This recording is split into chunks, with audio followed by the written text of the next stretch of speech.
সাল্লাল্লাহু আলাইহি ওয়াসাল্লামের আদর্শ এবং তা থেকে শিক্ষা নিয়ে আলোকপাত করবার জন্য। যে নবী সম্পর্কে স্যার আইজাক নিউটনকে জিজ্ঞাসা করা হয়েছিল যে স্যার তামাম পৃথিবীর বুকে মহামানব মহানেতা হিসেবে আপনি কাকে নির্বাচন করিবেন, তখন তিনি মাইকের সামনে এসে বলেছিলেন হযরত মুহাম্মদ সাল্লাল্লাহু আলাইহি ওয়াসাল্লাম is the prophet and leader.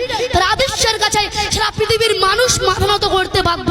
আমরা শুধু বলি তিনি লিডার নয়, as a father, as a teacher, as a leader, he is the Superman of the world. তিনি পিতা হিসেবে অতুলনীয়, শিক্ষক হিসেবেও অদ্বিতীয়, লিডার হিসেবেও সর্বসেরা। তিনি আপন আদর্শ দ্বারা সারা বিশ্বকে জয় করেছিলেন। সুপরিস্থিতি আজ থেকে 1450 বছর পূর্বে আরব দেশের মক্কা নগরীতে জন্মগ্রহণ করেছিলেন রাসূল সাল্লাল্লাহু আলাইহি ওয়াসাল্লাম। দীর্ঘকাল পরেও আজ তার আলোক বার্তা চিরসমান্বিত হয়ে আছে। পুরো বিশ্ব জুড়ে কাফের, মুশরিক, বেঈমান অস্বীকার করেছে তার মহান আদর্শের কথা।